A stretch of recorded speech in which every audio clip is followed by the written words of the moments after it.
If you are planning to retire within the next 10 years, or if you have already retired, then this is the most important message I can give you right now.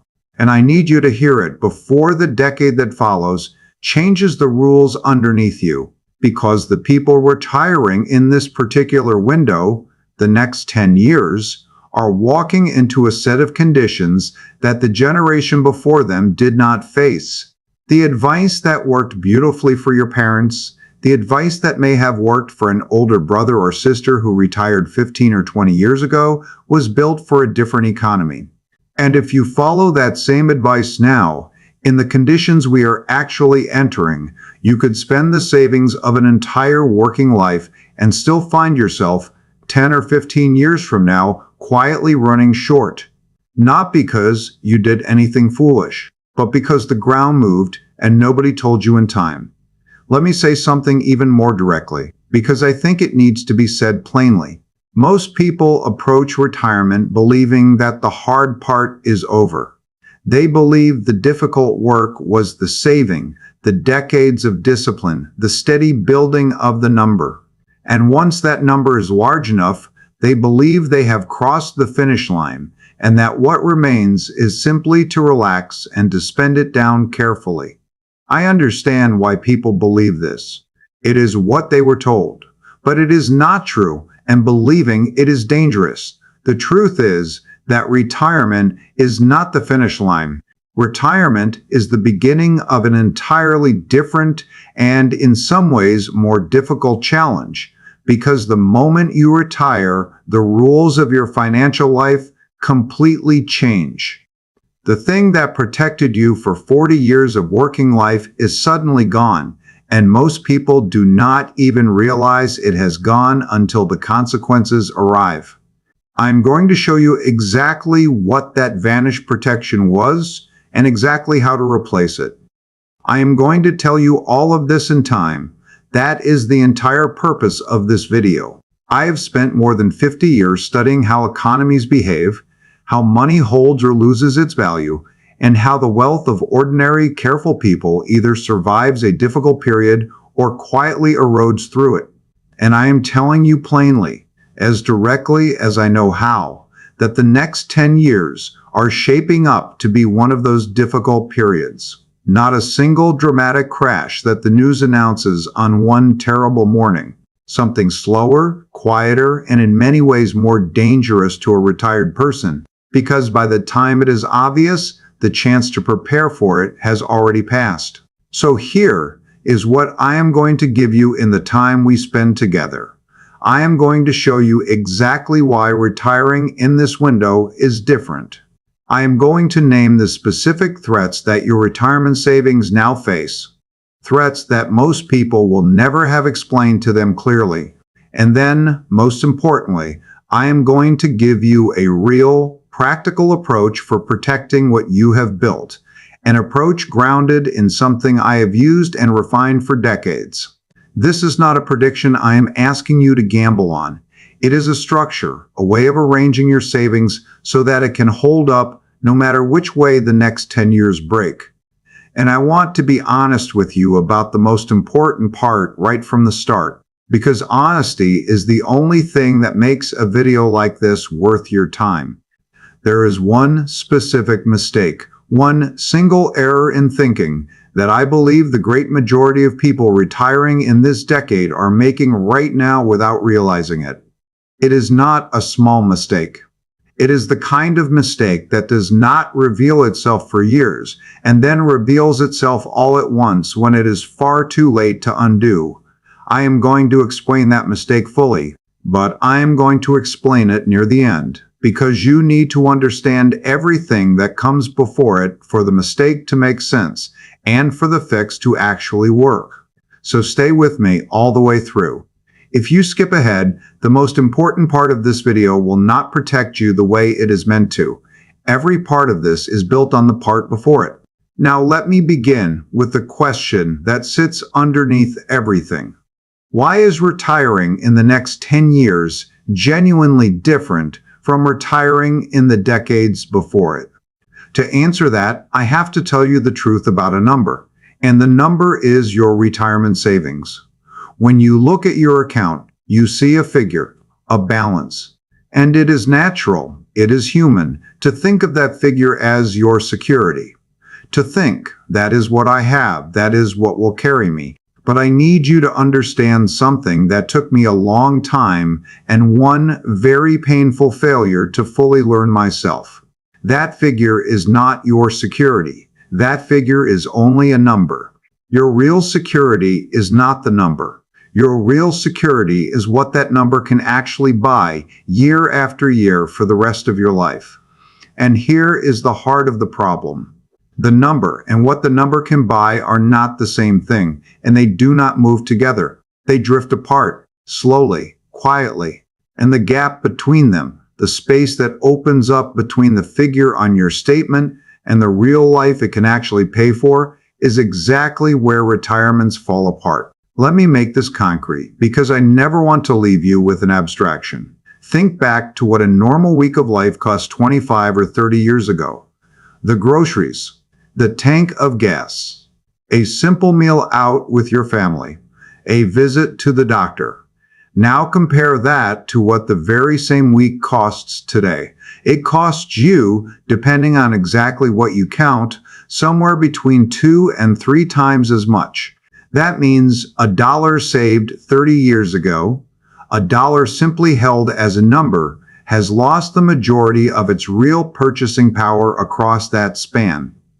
The number never fell. There was no crash, no headline, no single day anyone would point to. The dollar simply did, quietly and relentlessly, what currencies do over long stretches of time. It faded. And the people who watched only the number, instead of watching what the number could buy, never saw it happening until it had already happened to them. Now here's why this matters so much more for a person retiring now than it did before. When you are still working, you have a natural defense against this slow erosion. Your income tends to rise over time. If prices climb, your wages, at least to some degree, climb after them. You are running, but you have legs under you. The moment you retire, that defense is gone. You step off the moving income, and you step onto a fixed pool of savings. From that day forward, you are no longer running alongside rising prices. You are standing still while they keep moving. And every single year that the cost of living rises, that fixed pool of yours quietly buys a little less than it did the year before. Over a retirement that may last 20, 25, even 30 years, that quiet yearly erosion does not stay small. It compounds, it builds, and it can, by the later years of a long retirement, consume a devastating share of everything you saved. This has always been a risk for retirees, but I want to tell you why it is a sharper risk for the specific group retiring in the next 10 years. And to do that, I need to give you the real picture of the economy you are retiring into in plain and honest terms. The government of the United States is now carrying a level of debt that is extraordinary by any historical measure, a figure above $38 trillion and still climbing every single day. The government continues, year after year, to spend far more than it collects, and it covers that gap by borrowing more. And the cost of simply paying the interest on all of that accumulated debt has now grown so large that it consumes a very significant share of everything the federal government spends. I have described this situation in public as being like plaque building up silently in an artery. Today, there is no heart attack. The economy still functions, the lights are still on, but the pressure is accumulating quietly beneath a surface that still looks normal. Now, why does a government debt problem matter to you, personally, sitting at home thinking about your own retirement? Because of how these situations have always resolved throughout history, and I want you to understand the mechanism, because once you understand it, everything else in this video becomes clear. When a government's debts grow too large to be comfortably managed, That government does not usually announce a dramatic default. A government that issues its own currency does not need to do that. Instead, what tends to happen, what has happened again and again across history, is that the central banking system eventually creates the money needed to handle the obligations. And creating money on a large scale reduces what each individual unit of that money is worth. The debt gets handled. But it gets handled, in effect, through a currency that buys less. I said this plainly in public. I said that my own grandchildren and great-grandchildren not yet even born will be paying off this debt in devalued dollars. Devalued dollars. I want you to really hear that phrase, because that phrase is the entire threat to your retirement, expressed in 2 words. It means that the central pressure on the economy you are retiring into is downward pressure on the value of money itself. And there is more. I have said recently, and I will say it to you directly here, that I believe we are now in a stagflationary kind of period. Let me explain what that word means, simply because it matters, and most people have never had it explained to them. Stagflation is when 2 bad things happen at the same time. The cost of living keeps rising, while the broader economy grows only slowly or weakly. It is a genuinely difficult combination, and here is the specific reason it is so dangerous for a retired person. It is the exact environment that the conventional, old retirement advice is least equipped to handle. The standard playbook was built for a calmer, steadier economy. It was not built for this. So that is the honest picture of why retiring in the next 10 years is different. You are stepping off your protective rising income and onto a fixed pool of savings at the precise moment when the economy is under pressures that push the value of money down and make the cost of living climb. That is the challenge. I am not telling you this to frighten you. I am telling you because a challenge that you can see clearly in advance is a challenge you can prepare for.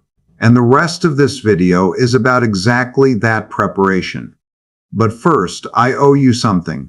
I owe you a reason to trust that this comes from humility and not from arrogance. Let me tell you about the most important failure of my life. In the early 1980s, I was completely certain about where the American economy was heading. I had studied the debt, I had studied the history, and I concluded with total public confidence that the country was heading directly into a depression. I said it loudly, I testified about it, and I was wrong. Not slightly wrong, almost completely wrong. The economy did very nearly the opposite of what I had so confidently predicted. My business nearly did not survive my mistake. I had to let valued people go. I became so financially stretched that I had to borrow $4,000 from my own father simply to cover my family's bills. I tell you this, not as a confession, but because the lesson of that failure is the foundation of everything I am about to advise. That failure did not teach me to stop studying economies. It taught me something far more useful and far more humble. It taught me that being right about the direction of a danger is not the same as knowing its timing, and that no human being, no matter how much they study, can predict exactly when and exactly how these things will unfold. And so it taught me that the intelligent response to a real danger of uncertain timing is never a bold, confident bet on a single prediction. The intelligent response is to build something that protects you across many possible futures, no matter which one actually arrives. That principle is the heart of what I am about to give you. I am not going to hand you a prediction. I am going to hand you a structure. And now I can give you that structure because everything you needed to understand it is now in place. The approach I want to walk you through is one I have spent much of my career developing and refining. The idea behind it is simple to state. And it is the single most important idea in this entire video, so I want you to hold on to it. The idea is this. Most people build their savings to do well in one kind of economic weather, and then they simply hope that the good weather lasts. That is not a plan. That is a wish. The right approach is to build your savings so that it can hold up reasonably well in every kind of economic weather, because you cannot know in advance which kind is coming. Think of it like this. You do not check the forecast for the next 20 years before you decide whether to own a coat and an umbrella. You own them because you know that across 20 years, every kind of weather will arrive at some point. Your retirement savings should be built with that very same wisdom, built for all seasons, not built for sunshine and praying it never rains. So what does that actually mean in practice for the money you have? It means understanding that there are only a few basic kinds of economic weather, and that different things tend to do well in each kind. There are times when the economy grows strongly. There are times when it slows and weakens. There are times when the cost of living rises quickly, the inflation we have been discussing, and there are times when prices fall and money becomes scarce. 4 basic kinds of weather. And here is the key insight that the whole structure rests on. No single type of investment does well in all 4. The investments that thrive when the economy is booming are often the very ones that suffer most when it weakens. The things that protect you against rising prices may lag when prices are calm. Every individual asset has a season where it shines and a season where it struggles. Let me make those 4 seasons concrete because I want you to truly picture them. When the economy is growing strongly and confidently, that is the season when ownership of businesses, shares in growing companies tends to do well because those businesses are earning more and the optimism lifts their value. But that same season is not kind to everything. Now picture the opposite. The season when the economy slows and weakens, when fear rises and confidence falls. In that season, the safest and steadiest forms of lending, the most secure bonds, tend to hold their ground or even do well, while the shares of businesses often struggle. Now picture the 3rd season, the one we have spent so much of this video discussing, when the cost of living climbs quickly and the currency is losing value.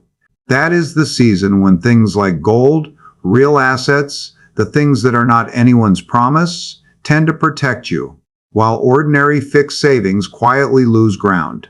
And the 4th season, when prices fall and money becomes scarce and hard to come by, is different again, rewarding the most secure holdings and punishing the most fragile. Look at what that tells you. Each of the 4 seasons has winners, and each of the 4 seasons has losers, and crucially, the winners of one season are very often the losers of another. There is no single thing you can own that wins in all 4. And so the person who places all of their savings into whatever one in the most recent season is, without realizing it, making a silent bet that the recent season simply continues forever. It never does. The weather always, eventually, changes. The mistake then, the thing almost no one is told plainly, is to pour your savings into the things that did well in the most recent season and assume that season simply continues. The protection is to deliberately, intentionally hold a balance, to own some of what does well when the economy grows, and some of what holds up when it weakens, and some of what protects you when prices rise, and some of what is stable when money becomes scarce. When your savings are balanced that way, you stop being dependent on guessing the weather correctly. You stop needing a prediction. In every season, some part of what you hold is doing its job and carrying you, while another part rests. The whole thing rides more smoothly, and a retirement, more than any other stage of financial life, needs that smoothness, because a retired person, unlike a young worker, does not have decades to recover from one badly timed bad year. Now let me make this practical, and let me give you the genuine principles, the real building blocks. I want to be careful and clear here. I am going to give you a framework, the kind of thinking I believe is sound. I am not giving you personal financial advice tailored to your individual situation, because the precise right mix for any one person depends on their age, their health, their other income, their family, and much more. For that precise mix, you should sit down with a trustworthy advisor, ideally one who is legally obligated to act in your interest. What I am giving you is the framework that lets you have that conversation as an informed person rather than a passive one. The first principle is genuine diversification, and I have to be careful with that word because it is one of the most misused words in all of personal finance. Most people believe they are diversified because they own a number of different things. But owning many different things is not diversification if all of those things rise and fall together.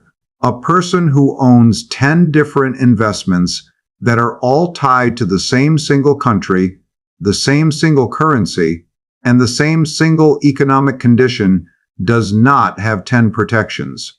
They have one bet, held in 10 pieces. True diversification means owning things that genuinely respond differently to events. It means holding things whose fortunes are not chained together.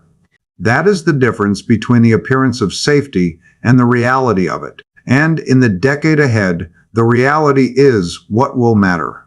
The second principle is to hold a meaningful portion of your savings in a form that the decline in the value of money does not directly threaten.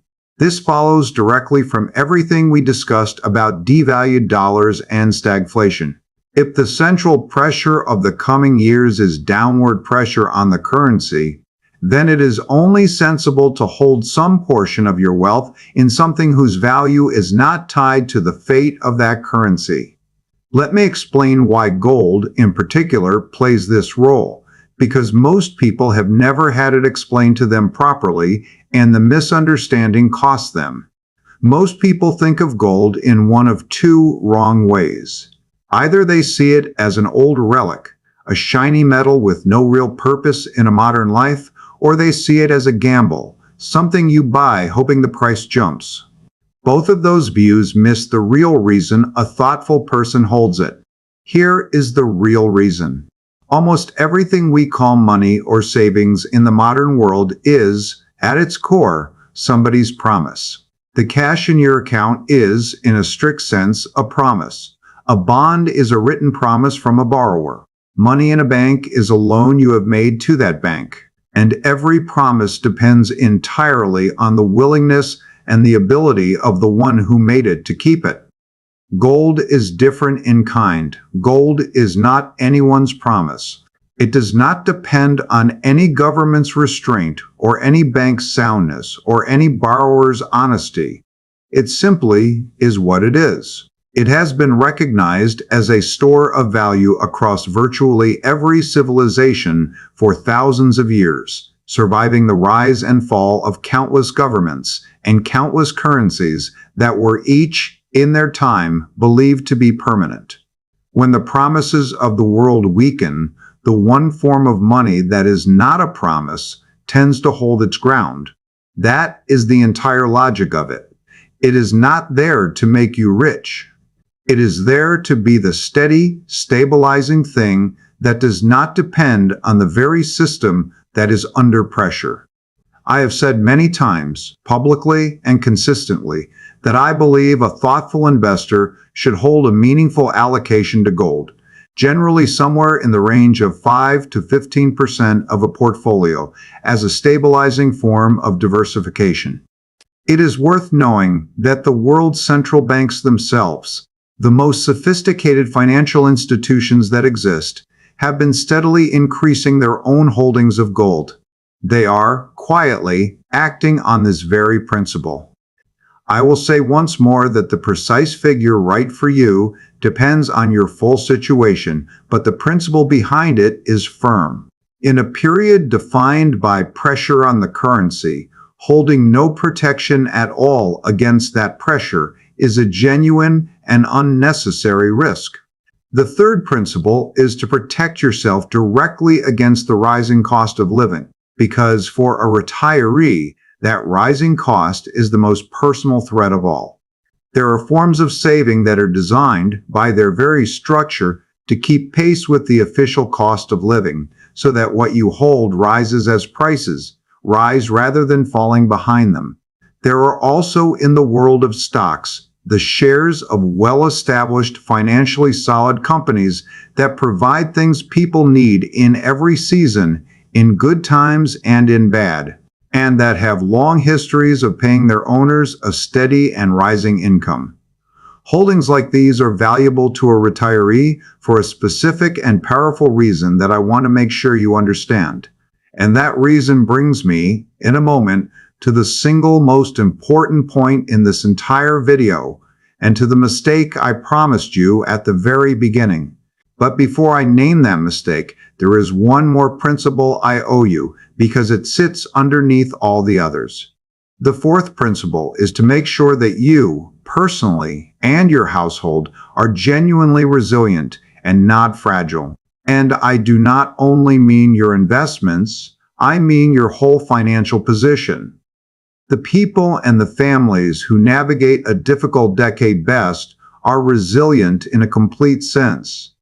They do not carry dangerous burdens of high-cost debt into retirement, the kind of debt that becomes crushing if conditions tighten. They keep a real cash reserve, a genuine cushion set aside enough to cover a meaningful stretch of living costs, so that a sudden shock, an unexpected expense, a bad year, does not force them into a terrible decision at the worst possible moment. This cushion is what allows everything else in the plan to work. Because it is the cushion that means you are never desperate, and a person who is never desperate is a person who can hold their structure calmly. Reduce what is fragile in your financial life. Build up what is solid. A retirement with no cushion is a retirement that can be knocked over by a single surprise, and the decade ahead, as we have discussed, is one that will produce surprises. Now here is the mistake. They focus entirely on the size of their pool of savings and almost not at all on whether that pool reliably produces an income they can live on without selling pieces of it. They watch the balance. They never think about the stream. And this is a genuine and serious error, so let me explain exactly why. The single greatest danger to a retired person's savings is not, as most people assume, a market decline by itself. The single greatest danger is being forced to sell your investments while their prices are down in order to generate the cash you need to live on that month. Think carefully about what happens when a retiree is forced to do that.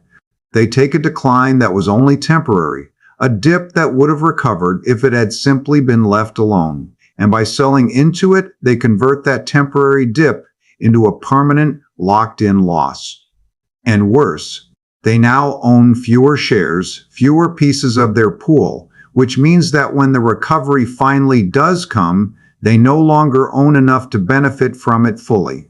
A retirement that has to be sold off piece by piece during the bad years can be permanently crippled, even if the market itself eventually recovers completely. This is one of the most well-documented ways that careful, sensible people run out of money in retirement.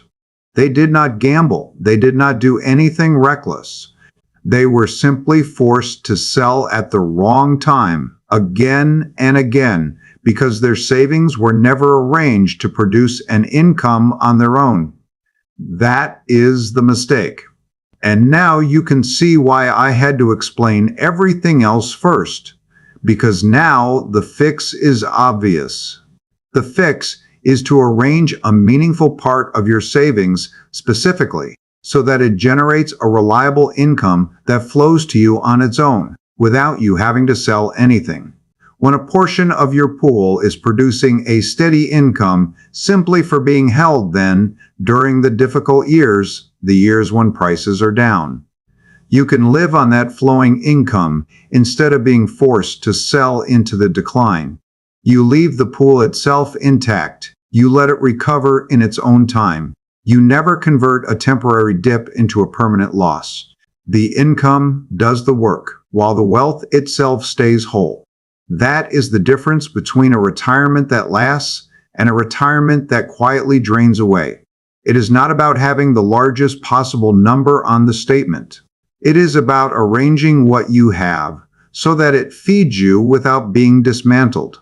Let me make this real for you with a simple picture, because I want you to truly feel the difference, not just understand it as an idea. Imagine two people. They retire in the same year. They have saved the exact same amount down to the dollar. They are equally careful, equally sensible people. The only difference between them is the one we have just discussed. The first person built their savings the ordinary way. They have a pool, a number, and each year they sell off a portion of it to fund their living costs. The second person arranged things differently. A meaningful part of their savings was deliberately built to produce a steady income on its own, and they live primarily on that income stream. Now let a difficult stretch arrive. The kind of stretch I have been describing. A few years where prices are down and the economic weather is poor. Watch what happens to each of them. The first person still needs the same amount of cash to live, so they are forced to sell, and because prices are down, they must sell more pieces of their pool than they would in a good year just to raise the same cash. They are dismantling their retirement faster, precisely at the worst possible moment, and every piece sold low is a piece that will not be there to recover. The second person, through that same difficult stretch, simply lives on their income stream. They sell little or nothing. Their pool stays intact, whole, ready to recover when the weather turns. 10 years later, these two people, who started with the very same amount, are in completely different situations. One is secure. The other is anxiously watching a shrinking number. They did not differ in luck, and they did not differ in discipline. They differed in structure.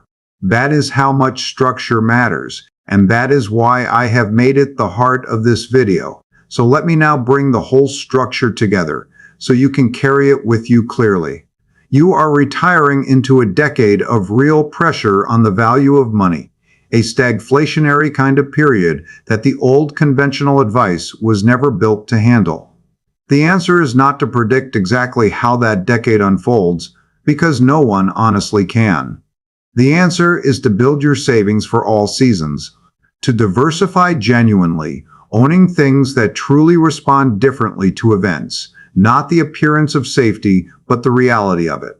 To hold a meaningful portion in a form, like gold, that the decline of the currency does not threaten, to protect directly against the rising cost of living, and, most important of all, to arrange a real part of your savings so that it produces a reliable income on its own, so that you are never forced to be a seller at the worst possible time. That is the structure. That is a retirement built to survive turbulence rather than one merely hoping to avoid it. Now let me give you a clear warning about the mistakes to avoid as you act on this, because how you carry this out matters as much as the plan itself. The first mistake to avoid is waiting for certainty. Many people will understand everything I have said, agree with all of it, and then do nothing because they are waiting for the difficulty to become undeniable before they prepare. But preparation only protects you when it is done in advance, during the calm. By the time the turbulence is obvious to everyone, the calm and unhurried moment to prepare has already gone. The quiet period we are in right now is not a reason to delay. It is the opportunity itself. The second mistake is the opposite one. It is overreacting. It is hearing a video like this one and rushing in a single anxious afternoon to tear apart everything you own and pile it all into one thing that frightened you the most. That is not the message. The message is balance and calm, gradual adjustment. A retirement is moved toward safety step by step, with a clear head, not flipped over in a panic. The third mistake is the most human one, and I want you to guard against it especially. It is letting the headlines drive your decisions once the turbulence begins. A difficult period produces a steady stream of frightening news, and that news will tempt you again and again to abandon your structure at the worst possible moment, to sell in fear when prices are low. The entire reason I have explained the why behind every part of this plan is so that you can hold it calmly. When you understand why you own something and what season it is meant to protect you through, you do not panic when it dips, because you understand the dip is part of the design. The retiree who understands the structure holds it and is protected. The one who only watches the daily price abandons it at the bottom and is not. Let me leave you with the truth that matters more than any single part of this. The people who come through a difficult decade with their security intact are almost never the ones who predicted that decade most precisely. They are the ones who prepared for it most calmly. Preparation beats prediction. Every single time. You do not need to know exactly how the next 10 years will unfold.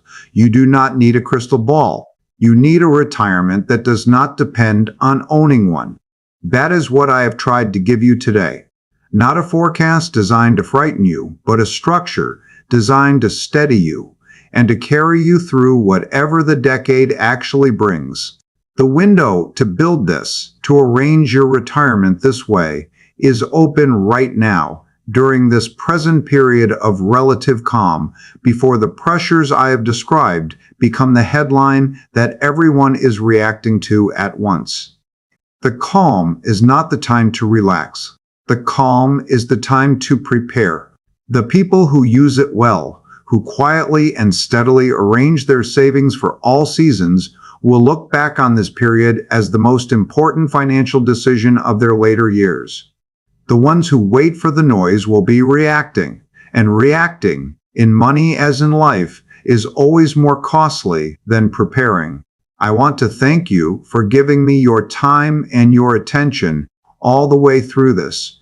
Time and attention are the two things none of us can ever earn back, and the fact that you spent yours here thinking seriously and patiently about protecting the retirement you worked a lifetime to build tells me you are exactly the kind of person who will act on this calmly and wisely and in good time. If this video gave you a way of seeing your retirement that no one had shown you before, take a moment to tell me. Tell me honestly, in the comments below, how many years you are from retirement or how many years you have already been retired and which part of this was most new to you. I read these comments, and what you write tells me what I most need to explain next. If you found genuine value in this, consider subscribing, because we are going to keep working through these ideas together, calmly and carefully, one piece at a time, through every season of the decade ahead. Take care of yourself. Take care of what you have built. And I will see you in the next video.